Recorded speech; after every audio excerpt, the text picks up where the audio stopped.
نحمده ونصلي على رسوله الكريم أما بعد فأعوذ بالله من الشيطان الرجيم بسم الله الرحمن الرحيم والذين يبيتون لربهم سجدا وقياما صدق الله العظيم۔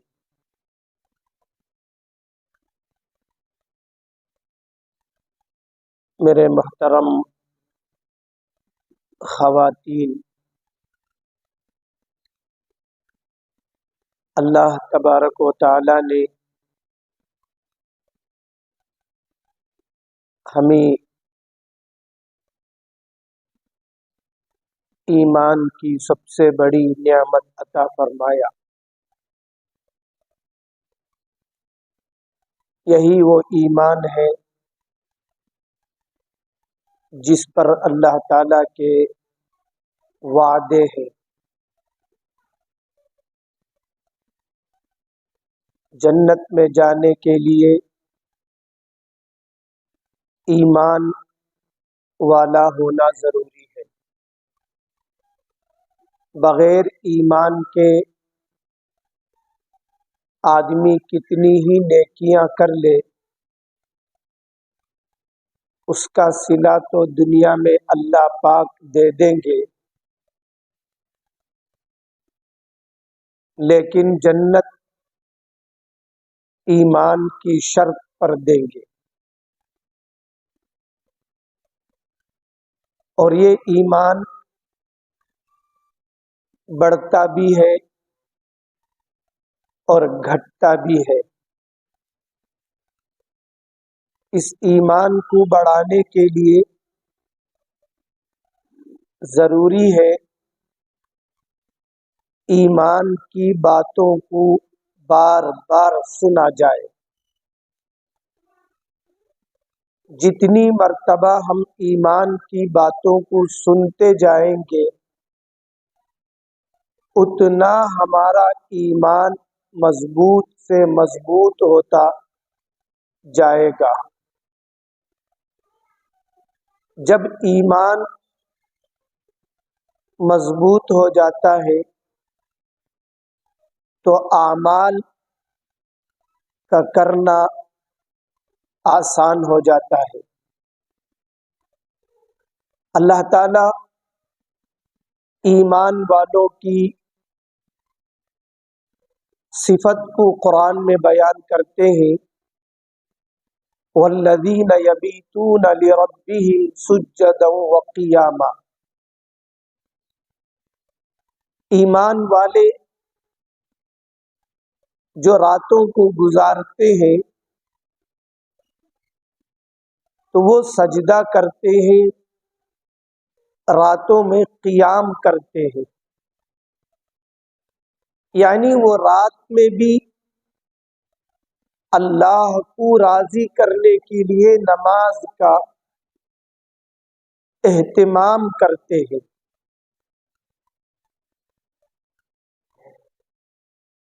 ہم راتوں میں نماز اس وقت پڑھتے ہیں جب عیدین کی راتیں آتی ہیں،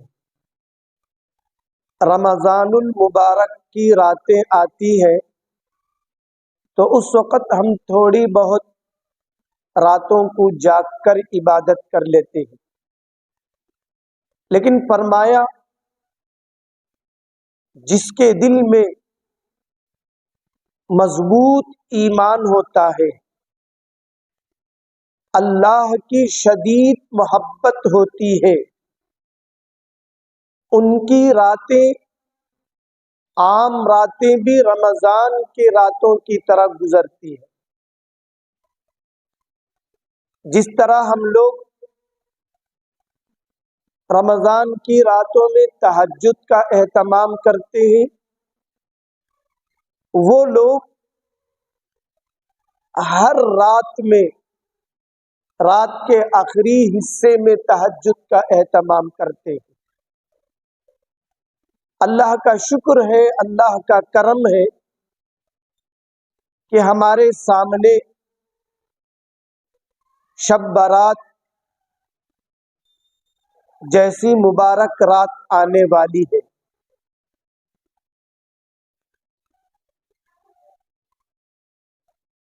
آئندہ اتوار کی رات شب برات ہے۔ یہ رات بڑی قیمتی رات ہے۔ ان راتوں کی ہمیں دل سے قدر کرنا چاہیے، اللہ کو راضی اور منانے میں ان راتوں کو گزارنا چاہیے۔ حدیث میں آتا ہے جب شعبان کی 15ویں رات آتی ہے تو اللہ جل جلالہ اپنے بندوں کو محبت کی نظر سے دیکھتے ہیں اور بندوں سے کہتے ہیں اے میرے بندو، آج کی رات تم مجھ سے مغفرت مانگو، اپنے گناہوں کی معافی چاہو، میں تمہارے گناہوں کو معاف کرنے کے لیے تیار ہوں۔ تم رزق کے بڑھوتری مانگو، میں رزق کو بڑھانے کے لیے تیار ہوں۔ رزق ہم یہ سمجھتے ہیں کہ کھانے پانی کو رزق کہا جاتا ہے، نہیں، یہ بھی رزق ہے، لیکن علماء فرماتے ہیں رزق کے معنی ہر وہ نعمت ہے جو بندے کو ضرورت پڑتی ہے۔ رزق میں عمر بھی آ جاتی ہے۔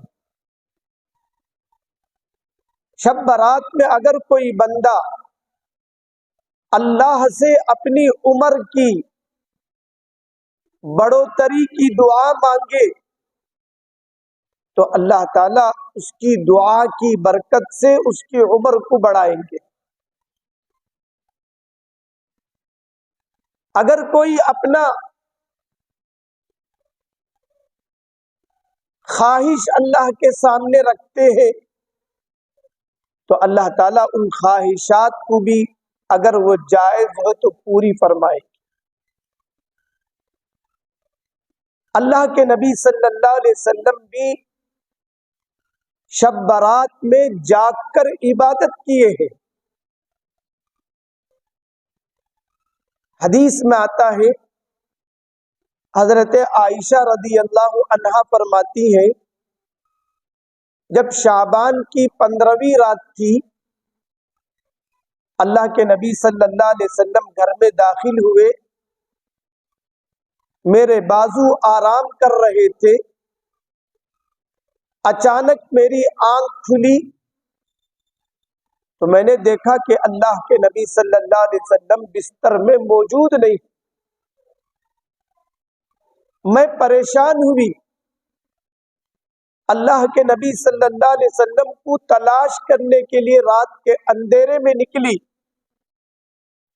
تو میں نے دیکھا اللہ کے نبی صلی اللہ علیہ وسلم شعبان کی 15ویں رات کو جنت البقیع جو مدینہ منورہ کا مشہور قبرستان ہے، جو مسجد نبوی کے بالکل سامنے موجود ہے، وہاں اللہ کے نبی صلی اللہ علیہ وسلم قبرستان میں کھڑے ہیں اور امت کی مغفرت کے لیے دعا مانگ رہے ہیں، اللہم اغفر لی امتی، اے اللہ میری امت کی مغفرت فرما دے، اے اللہ میری امت کو معاف فرما دے۔ رات کی تنہائی میں بھی اللہ کے نبی صلی اللہ علیہ وسلم کو امت کی فکر ستاتی تھی۔ آپ نے اپنے اولاد کے لیے کھڑے ہو کر مغفرت نہیں مانگی، بلکہ آپ کو امت کی یاد، امت کی فکر ستاتی تھی۔ اللہ سے دعا کر رہے ہیں شعبان کی 15ویں رات، اللہم اغفر لی امتی، اے اللہ میری تمام امت کی مغفرت فرما دے۔ حضرت عائشہ رضی اللہ عنہا فرماتی ہے میں اللہ کے نبی صلی اللہ علیہ وسلم کو دیکھ کر گھر واپس آئی، اتنے میں اللہ کے نبی صلی اللہ علیہ وسلم بھی گھر میں تشریف لائے اور پوچھا اے عائشہ کیا وجہ ہے، تمہاری سانس پھول رہی ہے؟ تو حضرت عائشہ رضی اللہ تعالی عنہا نے صاف صاف بتا دیا اے اللہ کے نبی صلی اللہ علیہ وسلم میں آپ کے تلاش کے لیے آئی، آپ جنت البقیع میں تھے، میں دیکھ کر آ گئی، آپ دعا میں مصروف تھے۔ اس کے بعد اللہ کے نبی، بڑی طویل حدیث ہے، وقت نہیں ہے، اللہ کے نبی صلی اللہ علیہ وسلم نے حضرت عائشہ سے فرمایا اے عائشہ تم جانتی ہو شعبان کی 15ویں رات میں کیا ہوتا ہے؟ تو حضرت عائشہ رضی اللہ عنہا نے فرمایا اللہ اور اس کے رسول صلی اللہ علیہ وسلم بہتر جانتے۔ تو پھر اللہ کے نبی صلی اللہ علیہ وسلم نے فرمایا اے عائشہ آج کی رات اللہ اپنے اتنے بندوں کی مغفرت فرماتے ہیں جتنا کہ قبیلہ بنو کلب، ایک مشہور قبیلہ تھا عرب میں، اور یہ قبیلہ بکریوں کو پالتا تھا، اتنی ان کی بکریاں تھی، روایتوں میں آتا ہے کہ پہاڑ چھپ جاتے تھے ان کے بکریوں کی وجہ سے، اتنی بکریاں تھی اس قبیلے والے کے پاس۔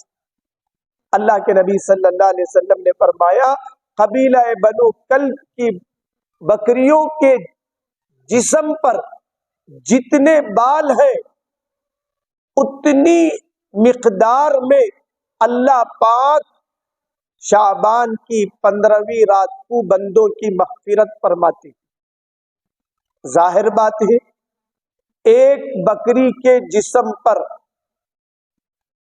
کتنے ہزار لاکھ بال ہوں گے آج تک کوئی نہیں گن سکا، آج تک کوئی مشین ایجاد نہیں ہوئی جو ان بکریوں کے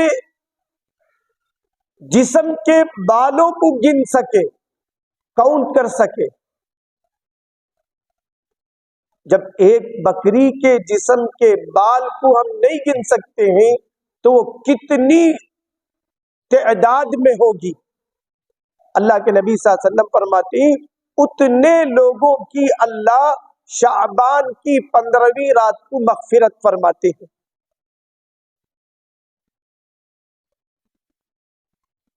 اور پھر فرمایا یہ رات بڑی قیمتی رات ہے، اس رات میں عبادت کرنی چاہیے۔ ہمارے بزرگوں کا اور حضرات صحابہ کا تعامل بھی دیکھنے میں آتا ہے، وہ بھی شعبان کی 15ویں رات کو جاگ کر عبادت کرتے تھے۔ اب بعض لوگ یہ کہتے ہیں شب برات میں جاگنا ضروری نہیں ہے، صحیح بات ہے، شب برات کی رات میں جاگنا واجب نہیں ہے، فرض نہیں ہے، لیکن اگر کوئی جاگ کر عبادت کر لے گا تو اللہ کی بہت ساری رحمتوں کو وہ اپنے دامن میں لے لے گا۔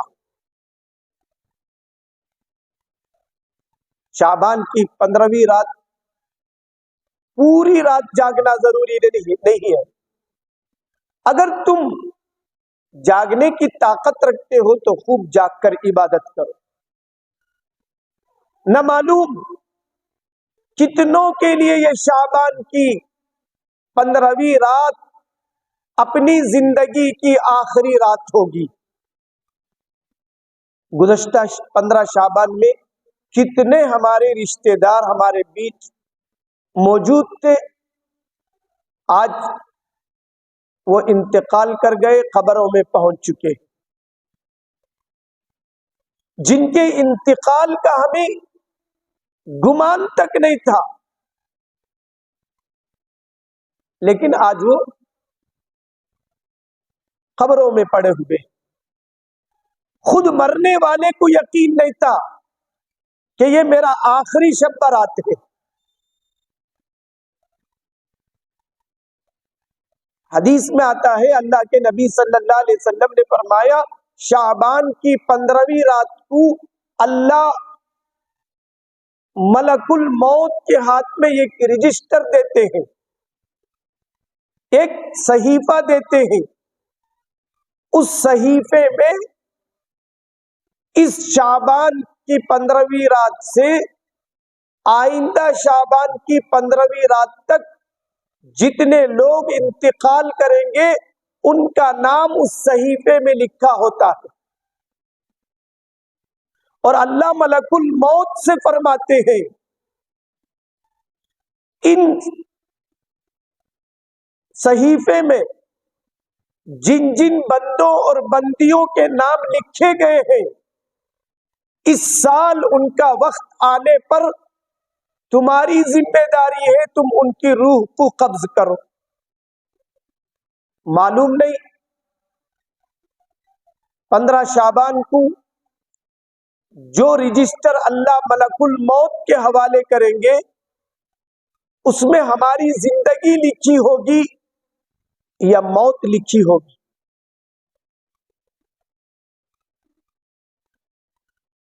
بہت سارے لوگ آج بھی انتقال ہوئے اور شب برات تک بھی انتقال ہوں گے، شب برات کو بھی انتقال ہوں گے۔ تو اس کا مطلب یہ ہے گزشتہ سال جو صحیفہ ملک الموت کے ہاتھ میں دیا گیا اس میں ہمارا نام لکھا جا چکا ہے، مرنے والے کا۔ بہت سے لوگ جن کا نام دفتر میں لکھا جا چکا ہے، وہ لوگ بازاروں میں قہقہہ مار کر ہنس رہے ہیں، ان کو نہیں معلوم یہ شب برات آخری شب برات ہے۔ بہت سے لوگ ایسے ہیں جو شادی کی تیاری میں لگے ہوئے ہیں، ان کا نام مرحومین کی فہرست میں لکھا جا چکا ہے۔ بہت سے لوگ ایسے ہیں جو گھر بنا رہے ہیں، گھر کے ڈیزائن کے فیصلے کر رہے ہیں، لیکن ان کا نام ملک الموت کے حوالے ہو چکا ہے۔ شیخ عبد القادر جیلانی رحمت اللہ علیہ فرماتے ہیں، بہت سے لوگ غفلت میں پڑے ہیں، ہنس رہے ہیں، کھیل رہے ہیں، جبکہ ان کے کفن بازاروں میں آ چکے ہیں۔ میری ماؤں اور بہنوں، یہ راتیں قیامت تک آتے رہیں گے، جاتے رہیں گے، لیکن ہماری گارنٹی نہیں کہ ہم ان راتوں کو آئندہ پائیں گے یا نہیں۔ لہذا شب برات نصیب ہو تو دل سے اس رات کی قدر کرے، جاگے، اللہ سے مانگے۔ یہ رات دعاؤں کی قبولیت کی رات ہے۔ حضرت شیخ الحدیث مولانا زکریا رحمت اللہ علیہ نے اپنی کتاب میں لکھا ہے، 5 راتیں ایسی ہیں جس میں عبادت کرنا اللہ کو پسند ہے، جن میں جاگنا اللہ کو پسند ہے، ان میں سے ایک رات شب برات بھی ہے۔ ہمارے بزرگان دین اس رات کی دل سے قدر کرتے تھے اور جاگا کرتے تھے۔ اعتراض کرنے والوں کو اعتراض کرنے چھوڑ دے، کہے کہ بھائی آپ کا عقیدہ آپ کو مبارک ہو، ہم تو اس رات کو جاگیں گے، اللہ سے مانگیں گے، اللہ کو منائیں گے، اللہ کے سامنے روئیں گے، کیونکہ اللہ ہم سے قریب ہے۔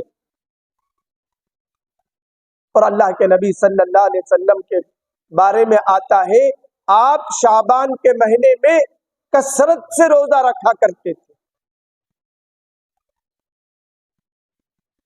حضرت عائشہ رضی اللہ عنہا فرماتی ہے میں نے کسی مہینے میں اتنے روزے رکھتے ہوئے اللہ کے نبی صلی اللہ علیہ وسلم کو نہیں دیکھا جتنا کہ آپ شعبان کے مہینے میں نفل روزہ رکھا کرتے تھے۔ ایک صحابی نے پوچھا رضی اللہ عنہ اے اللہ کے نبی صلی اللہ علیہ وسلم آپ شعبان کے مہینے میں اس قدر کثرت سے کیوں روزہ رکھتے ہیں؟ تو اللہ کے نبی صلی اللہ علیہ وسلم نے فرمایا شعبان کے مہینے میں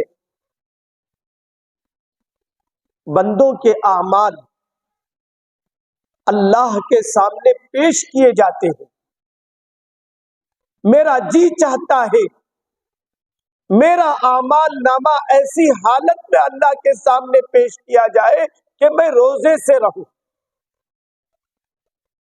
اس لیے علماء فرماتے ہیں حدیث کی روشنی میں شب برات کی رات کو جاگ کر عبادت کرے اور پھر صبح میں روزے کا اہتمام کرے، اور یہ روزہ فرض نہیں ہے، واجب نہیں ہے، اگر رکھیں گے تو انشاءاللہ اللہ کی ذات سے امید ہے اجر و ثواب ہماری مقدر بنے گا، اگر نہیں رکھے کسی عذر کی وجہ سے تو گنہگار نہیں ہوں گے۔ بعض لوگ کیا کرتے ہیں خود روزہ رکھتے تو سب کو پوچھتے فون سے آج تمہیں روزہ کی؟ علماء فرماتے ہیں یہ بیکار سوال ہے، آپ روزہ ہیں تو اپنے روزے کو بھی پوشیدہ رکھیں، لوگوں سے اس کا سوال نہ کریں، ممکن ہے شرمندگی کی وجہ سے وہ جھوٹ بولے اور گنہگار بن جائے، اور اس کے جھوٹ بولنے کا سبب ہمارا یہ بیکار کا سوال ہے، چونکہ یہ روزہ فرض نہیں واجب نہیں ہے، اگر رکھیں گے تو ثواب ہے، نہ رکھنے پر کوئی عذاب کوئی پکڑ کوئی اللہ کی ناراضگی نہیں۔ ہاں رکھیں گے تو رمضان کے روزے کی ایک ٹریننگ ہو جائے گی، ایک ہمت پیدا ہو جائے گی، کیا بولیں گے 15 شعبان کا روزہ رکھ لیں گے تو پھر کیا بولیں گے ماشاءاللہ روزہ گزرا سوت معلوم نہیں، ایک ہمت آ جاتی۔ اس لیے اللہ کے نبی صلی اللہ علیہ وسلم نے فرمایا کہ روزہ رکھو، لیکن اس پر زور نہیں دیا گیا۔ یہ رات اللہ سے مانگے، اس رات کے اندر کوئی خاص عبادت نہیں ہے۔ ہم لوگوں کا ایک عجیب مسئلہ ہے، ہم مبارک راتوں کو عبادت کی رات نہیں بناتے ہیں، ہم مبارک راتوں کو بھی رسم و رواج والی راتیں بنا لیتے ہیں۔ شب برات کو بریانی پکنا ضروری سمجھ جاتے، خشکا خورما بننا ضروری سمجھ جاتے، نئے کپڑے پہننا ضروری سمجھ جاتے، اور مہندی لگانا ضروری سمجھ جاتے، بچوں کو سروں میں پھول رکھنا ضروری سمجھ جاتے، اور اس چھوٹی چھوٹی رسم کی وجہ سے میاں بیوی میں اس رات بھی لڑائی جھگڑے، بچی کے سر میں پھول لا کر رکھے نہیں، اسے شوہر کو آواز عید کا رات بھی بچی کو پھول نہیں، عید کا رات بھی بکرا کا گوشت نہیں، عید کے رات بھی ڈھنگ کا کھانا نہیں، عید کے رات کو بھی بچوں کو کپڑے نہیں۔ یہ چھوٹی چھوٹی رسم پر میاں بیوی اس رات بھی لڑائی میں گزار دی، حالانکہ اس رات میں کوئی رسم نہیں ہے، نہ کہیں حدیث پہ کھلانے کا ثبوت ہے، نہ پہننے کا ثبوت ہے، نہ نہانے کا ثبوت ہے، کچھ بھی نہیں۔ ہاں اتنا ہے کہ جاگ کر عبادت کرو، اگر آپ پکاتے ہیں تو ضرور پکائیں، اچھا کھانا، اچھا کھلانا یہ بہت اچھا عمل ہے، لیکن اسے ضروری سمجھ کر شوہر سے اختلاف کرنا، بھائیوں سے اختلاف کرنا، بیٹوں سے اختلاف کرنا، باپ سے اختلاف کرنا یہ صحیح نہیں۔ کہیں حدیث میں آپ کو نہیں ملے گا حضرت عائشہ رضی اللہ تعالی عنہ نے، حضرت حفصہ رضی اللہ عنہا نے، حضرت فاطمہ نے، حضرت جویریہ نے، حضرت ام حبیبہ نے، حضرت ام سلمہ نے، حضرت سودا نے اس رات میں کوئی بنایا ہو، کوئی پہنا ہو، کوئی کھلایا ہو، کہیں بھی امہات المؤمنین کے گھروں سے اس کا تذکرہ نہیں ملے گا۔ اتنا ہے اس راتوں میں عبادت کرو، اور وہ بھی جتنا تم بشاشت سے جاگ سکتے ہو۔ اگر نیند آ گئی تو سو جانے میں کوئی برائی نہیں ہے، ہاں تہجد کا اہتمام کر لو، تہجد کا اہتمام کر لو، کیونکہ تہجد کی نماز اللہ کو پسندیدہ نماز ہے۔ تہجد پڑھے، اور تہجد کا وقت دعاؤں کی قبولیت کا وقت ہوتا ہے، تو تہجد پڑھ لے، عشاء کی نماز پڑھے، سنتیں پڑھے، وتر پڑھے، تھوڑا قرآن پڑھے، تھوڑا ذکر و اذکار کرے، حضور پر درود پڑھے، جو جو عبادت تم اطمینان سے کر سکتے ہو کرو، اور تھک جائے تو سو جاؤ اور تہجد اڑ جاؤ۔ ضروری نہیں کہ فجر کی نماز تک جاگتے رہو۔ بعض لوگ کیا کرتے، رات میں جگتے، تہجد کے وقت سو جاتے، ایسا نہیں ہونا چاہیے۔ تہجد کا اہتمام کر لے، سحری کر لے، دوسرا دن روزہ رکھنا چاہتے ہیں تو روزہ رکھیں، اسے رسم و رواج کی رات نہ بناؤ، اس بنیاد پر گھر میں لڑائی کا ماحول پیدا نہ کرو۔ اکثر دیکھا جاتا ہے عیدین اور مبارک راتوں میں لڑائی، رنجشیں، کھانا اچھا بنا ہوتا ہے، گھر کا ماحول اچھا نہیں ہوتا ہے، بڑی محنت کر کے آپ لوگ بناتی ہے، بڑی تکلیف اٹھا کر بناتی ہے، لیکن ذرا صبر کا دامن چھوڑے، پورا کھانا ایسے ہی پڑا رہتا ہے، کھانے کو کسی کا جی نہیں چاہتا ہے، اس لیے کہ ہم نے وہ ماحول پیدا کر لیا۔ تو آنے والی رات معلوم نہیں کس کس کے لیے آخری رات ہوگی، معلوم نہیں کس کس کے نام ملک الموت کے رجسٹر میں چلے گئے ہوں، اس لیے اللہ سے معافی مانگے، اللہ سے خوب مغفرت کی دعا مانگے۔ اللہ پوچھتے ہیں حل من مستغفرین، ہے تم میں سے کوئی مجھ سے مغفرت چاہنے والے، معافی چاہنے والے؟ میں اس کی مغفرت کرتا ہوں۔ تو رات مغفرت مانگے، ہو سکے تو صلاۃ التسبیح کی نماز پڑھو۔ اللہ کے نبی صلی اللہ علیہ وسلم کو یہ نماز بہت پسند تھی۔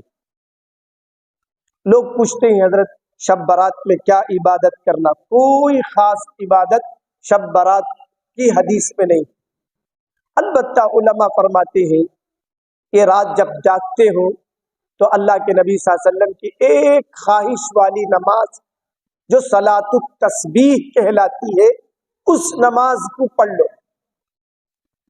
آپ صلی اللہ علیہ وسلم نے اپنے چچا عباس رضی اللہ عنہ سے فرمایا، اے چچا میں آپ کو ایک تحفہ نہ دوں، ایک عطیہ نہ دوں، ایک ایسی نماز نہ بتلاؤں جو تمہارے چھوٹے بڑے تمام گناہوں کو معاف کرا دے؟ تو پھر اللہ کے نبی صلی اللہ علیہ وسلم نے فرمایا تم صلاۃ التسبیح کی نماز پڑھو۔ صلاۃ التسبیح سے سمجھ میں آ جاتا ہے یہ تسبیحات والی نماز ہے. اس نماز کے اندر زیادہ تسبیح پڑھی جاتی ہے، اس لیے اس کا نام صلاۃ التسبیح رکھ دیا گیا. کون سی تسبیح پڑھی جاتی ہے؟ سوم کلمے، سبحان اللہ والحمد للہ ولا الہ الا اللہ واللہ اکبر. ہو سکے تو لا حول ولا قوت الا باللہ العلی العظیم بھی پڑھ لیں. اگر کوئی واللہ اکبر تک بھی پڑھنا چاہے تو علماء نے اس کی بھی گنجائش رکھی، چونکہ سبحان اللہ، الحمدللہ ولا الہ الا اللہ واللہ اکبر میں تسبیحات آ گئے. اگر اتنا بھی پڑھ لیں گے تو انشاءاللہ صلاۃ التسبیح کی نماز اللہ کے یہاں قبول ہو جائے. اب صلاۃ التسبیح کی نماز آسان نماز ہے، ذرا توجہ سے اس کا طریقہ جان لیں گے تو پھر صلاۃ التسبیح کا پڑھنا آسان ہو جائے گا. فضائل اعمال میں شیخ الحدیث زکریا رحمۃ اللہ علیہ نے اس کا طریقہ بتایا ہے. 2 طریقے بتائے گئے، لیکن اس میں سے ایک آسان طریقہ یہ ہے کہ نیت کرے میں صلاۃ التسبیح کی 4 رکعت نماز پڑھتی ہوں. 4 رکعت ہے وہ، اور اس 4 رکعت میں 300 مرتبہ تیسرا کلمہ پڑھیں گے. 300 مرتبہ. ہر رکعت میں 75 یعنی 70 پر 5 مرتبہ یہ تسبیح پڑھیں گے. دوسری رکعت میں 75 مرتبہ، 2 رکعت میں 150 ہو گیا. تیسری رکعت میں 75 یعنی 75 70 پر 5 مرتبہ 225 225 ہو گیا. اور چوتھی رکعت میں 75 300 تسبیحات مکمل ہو گئے. اب مسئلہ یہ ہے کہ تسبیحات کیسے پڑھنا ہے. آپ نیت کر کے ثنا پڑھیں گے. ثنا پڑھنے کے بعد قرأت سے پہلے، سورہ فاتحہ پڑھنے سے پہلے سوم کلمہ 15 مرتبہ پڑھیں. 15 مرتبہ پڑھنے کے بعد اعوذ باللہ بسم اللہ پڑھیں گے، سورہ فاتحہ پڑھیں گے، اس کے بعد کوئی سورت پڑھیں گے. ضم سورت بولتے، سورہ فاتحہ کے بعد جو سورت پڑھتے اسے ضم کا تو ملانا، سورہ فاتحہ کے ساتھ ایک سورت کو ملا کر پڑھنے کو ضم سورت بولتے. ضم کے معنی عربی میں ملانے کے ہیں. تو اب 15 مرتبہ ہم سورہ فاتحہ سے پہلے پڑھ لیے. اب سورہ فاتحہ کے بعد قرات کے بعد 10 مرتبہ پڑھیں گے، 25 مرتبہ ہو گیا. اب اس کے بعد رکوع میں جائیں گے، رکوع کی تسبیح کے بعد 10 مرتبہ پڑھیں گے، 30 پر 5 مرتبہ ہو گیا. پھر سمیع اللہ لمن حمیدہ کہیں گے، ربنا لک الحمد کے بعد 10 مرتبہ پڑھیں گے، 40 پر 5 مرتبہ ہو گیا. پھر اللہ اکبر بول کر سجدے میں جائیں گے، سجدے میں تسبیح پڑھنے کے بعد 10 مرتبہ پڑھیں گے، 40 پر 5 مرتبہ ہو گیا. پھر 2 سجدے کے درمیان جب بیٹھتے ہیں اس میں پڑھیں گے، 55 مرتبہ ہو گیا. اس طرح تیسرے سجدے میں جائیں گے تو پھر آپ کاؤنٹ کر لے سکتے ہیں، 70 پر 5 مرتبہ ہو جاتا ہے. تو اس طرح آپ دوسری رکعت کے لیے کھڑے ہوں گے تو کھڑے ہونے سورہ فاتحہ شروع کرنے سے پہلے 15 مرتبہ وہ سبحان اللہ تیسرا کلمہ پڑھیں گے. یہ اگر طریقہ ہم پڑھیں گے تو اس میں 2 سجدوں کے بعد بیٹھنے کر تسبیح پڑھنے کی ضرورت نہیں پڑے گی. دوسری رکعت کے بعد ہم آسانی سے دوسری رکعت میں کھڑے ہو کر تسبیح کے ساتھ نماز ادا کر لے سکتے ہیں. بہرحال ہم جانتے ہیں جب شب برات آتی ہے تو بہت سارے لوگ صلاۃ التسبیح کا طریقہ واٹس ایپ میں بھیجتے ہیں. غور سے دیکھیں، دیکھنے کے بعد اس نماز کو ادا کریں. یہ نماز اتنی پسندیدہ نماز ہے، اللہ کے نبی صلی اللہ علیہ وسلم فرماتے ہیں اگر ہو سکے تو روزانہ اس نماز کو پڑھو، روزانہ صلاۃ التسبیح پڑھو۔ اگر روزانہ ہی نہیں پڑھ سکتے ہیں تو ہفتے میں ایک بار پڑھو، ہفتے میں ایک بار نہیں پڑھ سکتے ہیں تو پھر مہینے میں ایک مرتبہ تو پڑھو۔ اللہ کے نبی صلی اللہ علیہ وسلم فرماتے ہیں اگر مہینے میں بھی ایک مرتبہ نہیں پڑھ سکتے تو سال میں ایک مرتبہ پڑھو۔ ایسے عیدین کے راتوں میں ہمیں بہت موقع ملتا ہے یہ صلاۃ التسبیح کی نماز پڑھنے کا۔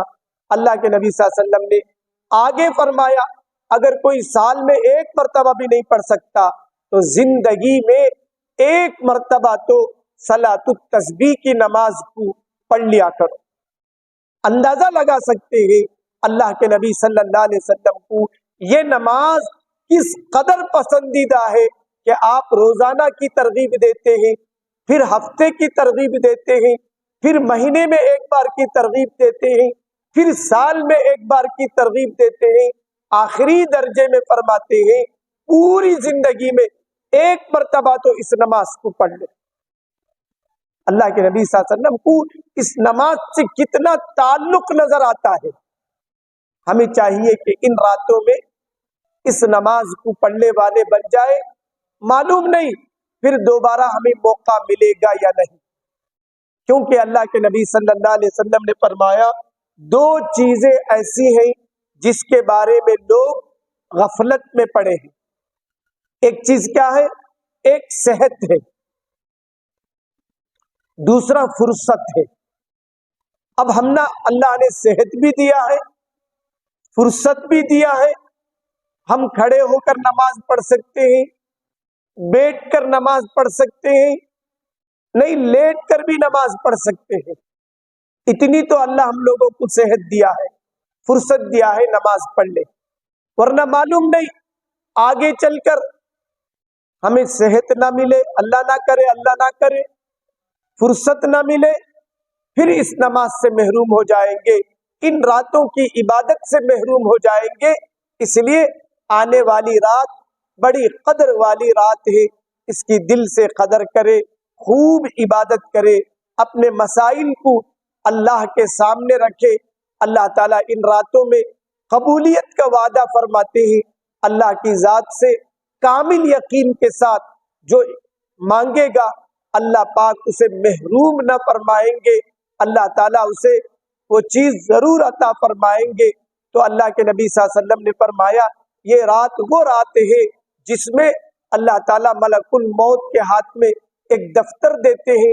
اسی طرح اللہ تعالیٰ آئندہ سال تک جتنے بچے پیدا ہونے والے ہیں ان کا نام بھی لکھ کر فرشتوں کے حوالے کیا جاتا ہے، کن کن کی شادیاں ہوں گی، ساری چیزیں ایک دفتر میں لکھ کر ان فرشتوں کے حوالے کر دیا جاتا ہے۔ تو اللہ کے نبی صلی اللہ علیہ وسلم فرماتے ہیں میں یہ چاہتا ہوں جب یہ مبارک راتیں آئے میرے اعمال اللہ کے سامنے پیش ہو تو میں روزے کی حالت میں رہوں۔ اللہ کے نبی صلی اللہ علیہ وسلم کی سنت ہر مہینہ آپ 3 روزہ رکھا کرتے تھے۔ 13 چاند کی 13 تاریخ کو، 14 تاریخ کو، 15 تاریخ کو لگاتار اللہ کے نبی صلی اللہ علیہ وسلم 3 روزے ہر مہینہ رکھتے تھے۔ اس مہینے کے روزے کو ایام بیز یعنی چمکنے والے دن کہا جاتا ہے، یعنی ان میں چاند جو ہے اچھی طرح چمکتا ہے۔ تو ان مہینے کے 3 دنوں میں اللہ کے نبی صلی اللہ علیہ وسلم روزہ رکھتے تھے۔ کوئی چاہے تو 3 روزہ بھی رکھ لے سکتے ہیں، دونوں سنت ادا ہو جائے گی، ایک مہینے میں 3 روزہ رکھنے کی، دوسرا شب برات کے روزہ رکھنے کی فضیلت بھی اسے مل جائے گی۔ اللہ تعالیٰ سے دعا ہے اللہ تعالیٰ آنے والی رات میں ہمیں عبادت کی توفیق عطا فرمائے، اللہ تعالیٰ ہماری عبادتوں کو اللہ تعالیٰ قبول فرمائے۔ اس لیے کہ آئندہ جمعرات جو ہے بیان نہیں ہے، اس لیے میں نے شب برات کے عنوان سے چند باتیں بتا دی۔ اللہ تعالیٰ سنی باتوں پر ہمیں عمل کی توفیق عطا فرمائے۔ وآخر دعواہم ان الحمدللہ رب العالمین.